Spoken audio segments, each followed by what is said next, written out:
Well, if you have any bad driving habits, now would be the time to fix them. Police and ICBC will spend the month of May cracking down on dangerous drivers. Dana Hutchings has more in tonight's Checkpoint. Jim, whether it's speeding, running yellow lights, or changing lanes without signaling, police are targeting all types of dangerous driving this month. This video shot by Vancouver police shows some dangerous driving on our roads. ICBC says high-risk driving behaviors are contributing factors in more than 40,000 crashes in this province every year. And that's the reason for the stepped-up enforcement this month. Much of the focus will be on intersections. That's where 60% of all crashes take place. ICBC says that amounts to 241 crashes every day in BC. ICBC and police are reminding everyone to rethink their driving habits and focus on the road. As drivers, we all need to make sure we don't take anything for granted. The daily commute can be one of the most dangerous times for anyone who drives. Instead of being focused, driving the same route over and over again can lead to complacency. It's all about personal responsibility. Only you can decide to reduce your speed when the road conditions deteriorate. Only you can watch out for cyclists, motorcyclists, and pedestrians.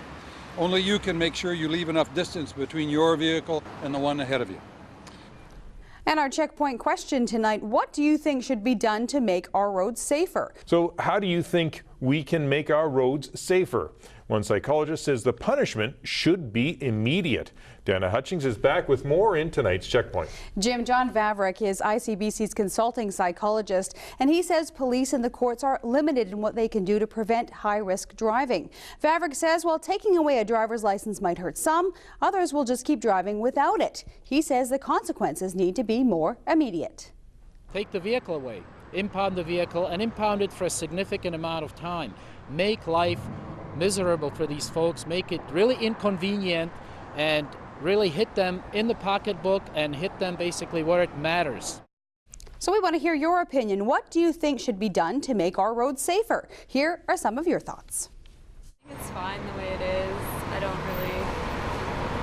Yeah, I think there's like some particular cases that are anomalies, but I feel like the way it is, it's pretty good.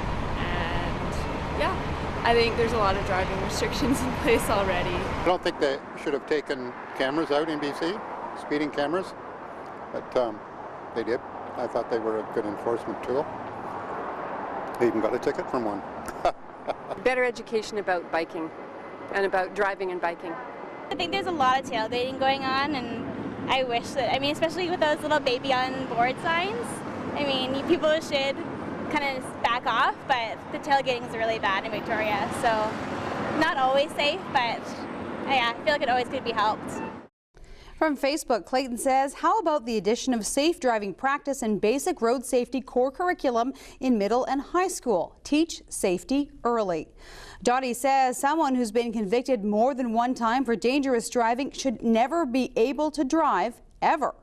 From email, Wayne says to make our roads safe, reinstate photo radar, mounted permanently on poles on roads and highways where speeding is taking place, basically all of our highways. Now, photo radar was removed in BC in 2001, in part because it was not liked by the public, but it seems today, at least on Facebook and Twitter, people said they would support it coming back. That's tonight's Checkpoint.